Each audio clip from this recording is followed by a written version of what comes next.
अस्सलाम वालेकुम स्टूडेंट्स। आज का हमारा आर्टिकल है 3.3 reactions of aluminium.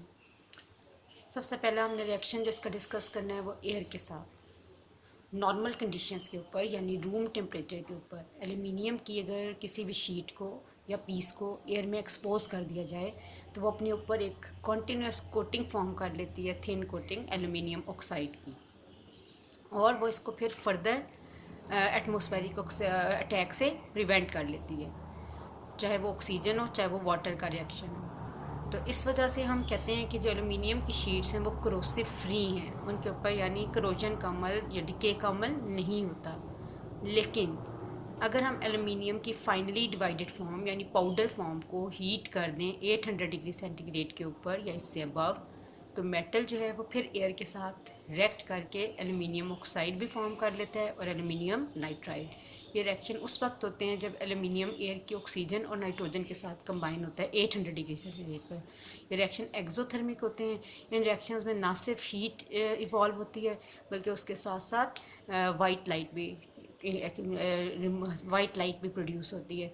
Due to this property aluminium is use in flash light photography. ये आपने याद रखना है ऑब्जेक्टिव के लिए भी, शॉर्ट क्वेश्चन में भी, कि किस प्रॉपर्टी की वजह से हम उसको फ्लैश लाइट फोटोग्राफी में यूज़ करते हैं, क्योंकि 800 डिग्री सेंटीग्रेड में इसके अंदर प्रॉपर्टी है कि वो ऑक्सीजन और नाइट्रोजन दोनों के साथ रिएक्ट करके एल्यूमिनियम ऑक्साइड और नाइट्राइड फॉर्म कर लेता है, और ये रिएक्शन हीट और इंटेंस वाइट लाइट के साथ कंप्लीट होता है।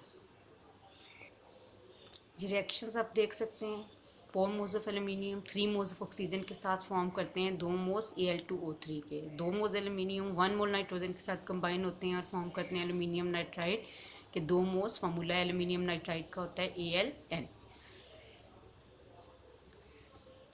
क्योंकि मेटल के अंदर प्रॉपर्टी है कि एट अ टाइम ऑक्सीजन और नाइट्रोजन दोनों के साथ कंबाइन कर हो जाता है, तो इस वजह से अगर हमने मोल्टन मेटल्स में से एयर बबल्स को रिमूव करना हो, आपको पता है कि ज़्यादातर परसेंटेज एयर में 78% नाइट्रोजन और 21% ऑक्सीजन होती है, तो एयर बबल्स को रिमूव करना हो तो हम इस मेटल की हेल्प लेते हैं।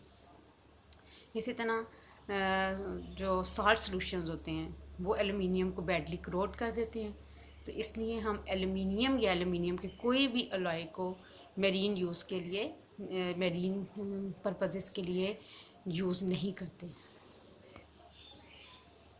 अब हम इसका रिएक्शन नंबर 2 स्टडी कर रहे हैं। एयर के रिएक्शन के बाद reaction with non metals product table में halogens, sulphur, nitrogen, phosphorus, carbon purely non metallic elements है। ये इन सब के साथ कंबाइन होता है, कंबाइन करके अपने अपने रिस्पेक्टिव कंपाउंड्स प्रोड्यूस करता है। फॉर एग्जांपल एल्यूमिनियम अगर क्लोरीन के साथ कंबाइन कर जाए तो AlCl3, अगर हाइड्रोजन के साथ कंबाइन हो जाए तो एल्यूमिनियम हाइड्राइड फॉर्म हो जाता है। अगर ये कार्बन के साथ कर दे तो कार्बाइड फॉर्म हो जाएगा। सल्फ़र के साथ कर लेगा तो सल्फाइड। नाइट्रोजन का रिएक्शन अभी हमने ऊपर पढ़ा है, नाइट्रोजन के साथ करेगा तो नाइट्राइड फॉर्म हो जाएगा।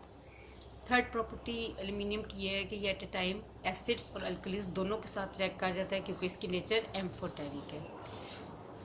It dissolve both in acid and bases with the liberation of hydrogen gas. सबसे पहले हम इसका रिएक्शन हाइड्रोक्लोरिक एसिड के साथ देखते हैं। ये डाइल्यूट हाइड्रोक्लोरिक एसिड के साथ और कंसनट्रेटेड हाइड्रोक्लोरिक एसिड के साथ रिएक्ट दोनों के साथ कर जाता है, लेकिन कंसनट्रेटेड हाइड्रोक्लोरिक एसिड के साथ इसका रिएक्शन फास्ट और डाइल्यूट हाइड्रोक्लोरिक एसिड के साथ इसका रिएक्शन स्लो होता है, और दोनों में हाइड्रोजन गैस ही रिप्लेस होती है। For example aluminium hydrochloric acid के क्लोराइड आयन के साथ AlCl3 फॉर्म कर लेता है, और जो इसका हाइड्रोजन आयन है वो किस फॉर्म में डिस्प्लेस हो जाता है, हाइड्रोजन गैस की फॉर्म में। कंसनट्रेटेड हाइड्रोक्लोरिक एसिड के साथ भी रिएक्शन यही होगा, लेकिन फास्ट होगा, रैपिड होगा। एल्यूमिनियम की बात अगर सल्फ्यूरिक एसिड से की जाए तो हाइड्रोक्लोरिक एसिड से इसका बिहेवियर किस लिहाज से मुख्तलिफ है कि हाइड्रोक्लोरिक एसिड तो खाली वो दोनों कंसनट्रेशन में रिएक्ट कर जाता है, डाइल्यूट भी और कंसनट्रेटेड, मगर एल्यूमिनियम डाइल्यूट सल्फ्यूरिक एसिड के साथ कोई रिएक्शन शो नहीं करता, लेकिन कंसनट्रेटेड सल्फ्यूरिक एसिड के साथ ये हाइड्रोजन गैस डिस्प्लेस करने के बजाय क्या देता है, अपना रिस्पेक्टिव सॉल्ट एल्यूमिनियम सल्फेट देता है, वाटर देता है, और जो गैस प्रोड्यूस होती है वो हाइड्रोजन गैस की वजह सल्फर डाइऑक्साइड होती है। ये ऑक्सीडेशन रिएक्शन है जिसमें सल्फ्यूरिक एसिड एल्यूमिनियम को ऑक्सीडाइज करके खुद अपनी रिड्यूस फॉर्म में आ रहा है SO2। अब एल्यूमिनियम की बात करें अगर नाइट्रिक एसिड के साथ, तो नाइट्रिक एसिड के साथ किसी भी कंसनट्रेशन पर रिएक्ट नहीं करता।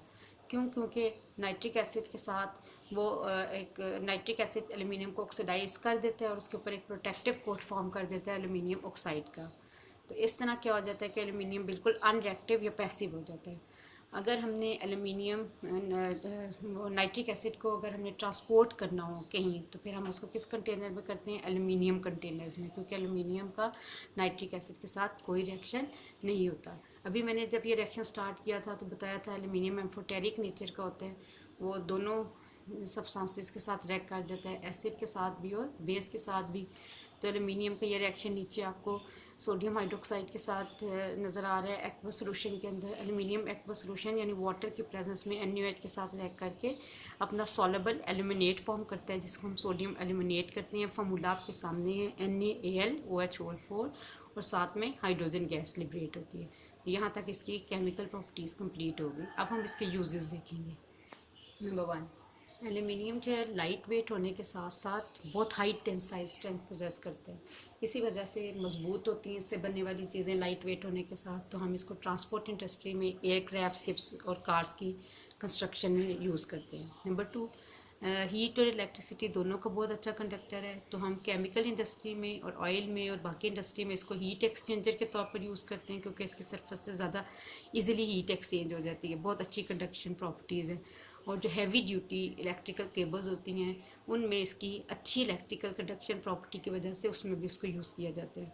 इसके अलावा सन से आने वाली जो रेडिएशंस होती हैं, रेडिएंट एनर्जी होती है, उसको भी बहुत अच्छे तरीके से रिफ्लेक्ट कर देता है। ये इसकी तीसरा यूज़ है, एक्सीलेंट रिफ्लेक्टर रेडिएंट एनर्जी का। इसी वजह से अगर हमने बिल्डिंग को इंसुलेट करना हो सन रेस को रोकने के लिए, या एल्यूमिनियम या रडार को जाम करना हो, तो हम उसके पर्पसेस के लिए एल्यूमिनियम फॉयल को यूज़ करते हैं, क्योंकि ये अपनी सरफेस से रेडिएट एनर्जी को रिफ्लेक्ट कर देता है। तो बिल्डिंग्स वगैरह जो होती हैं वो उसको क्या फ़ायदा हो जाता है, उनके अगर ऊपर रूफ पे और वॉल्स वगैरह में ये यूज़ हुआ हो तो ये वो उसको बिल्डिंग को कूल्ड या ठंडा रखते हैं। नंबर 4, इसके अंदर नॉन मैग्नेटिक प्रॉपर्टीज़ होती हैं। आयरन जबकि मैग्नेटिक सब्सटेंस है।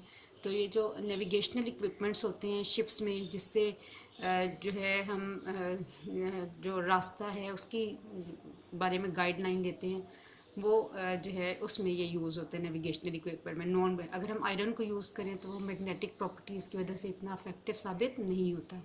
नंबर 5 प्रॉपर्टीज़ की क्या है, ये रिएक्शंस में एक अच्छे रिड्यूसिंग एजेंट के तौर पर यूज़ हो सकता है, इसीलिए इसको तमाम केमिकल और स्टील इंडस्ट्रीज़ में एज रिड्यूसिंग एजेंट भी यूज़ किया जाता है। इसके बाद 6 प्रॉपर्टी क्या है कि नॉन टॉक्सिक सब्सटेंस है, और इसी वजह से जो फूड और ब्रूइंग इक्विपमेंट्स होते हैं, पैकेजिंग में मटीरियल होते हैं, उन सब में भी इसको इस्तेमाल किया जाता है। ब्रूइंग इक्विपमेंट्स क्या होते हैं, वो जो फलों के रस निकालने वाले इक्विपमेंट्स होते हैं, उनमें भी अगर हम आयरन को यूज़ करें तो वो रस्ट वगैरह जो है वो डिज़ोल्व होने का डेंजर होता है, लेकिन इसमें ऐसा कोई नॉन टॉक्सिक इफेक्ट नहीं होता। नंबर 7 प्रॉपर्टी एल्यूमिनियम की ये है कि वो एलॉयस भी फॉर्म कर लेता है। दो या दो से ज़्यादा मेटल्स के से मिक्स करने से एलॉयस फॉर्म होती हैं और उनकी क्वालिटीज़ भी इम्प्रूव की जाती हैं इस प्रोसेस के दौरान। तो ये जिन जिन मेटल्स के साथ एलॉयस फॉर्म कर लेता है वो है कॉपर, मैग्नीशियम, निकल एंड जिंक। इसके अलावा हम जो बर्तन होते हैं, कुकिंग यूटेंसिल्स, जो घरों में विंडो फ्रेम्स होती हैं और किचन में यूज़ होने वाली फॉयल्स होती हैं, उनमें भी एल्यूमिनियम का इस्तेमाल करते हैं। ये इसका नंबर 8 यूज़ हो गया। नंबर 9 यूज़ क्या है कि हम इसको जो स्टोरेज टैंक्स होते हैं, मिल्क स्टोरेज टैंक्स और जो पेट्रोल स्टोरेज टैंक्स होते हैं, वो उसमें यूज़ करते हैं, क्योंकि ये हीट को रिफ्लेक्ट कर देते हैं और पेट्रोल को और मिल्क को दोनों को ओवर हीट होने से बचा देते हैं। ठीक है, क्योंकि पेट्रोल बहुत वोलेटाइल होता है, इस ये उसकी एलुमिनियम के अगर उसको कंटेनर में स्टोर किया जाए तो ये उसको ओवर हीट होने से और वेपराइज होने से बचा लेते हैं। इसी तरह मिल्क स्टोरेज टैंक में मिल्क को प्रिजर्व करने में यूज़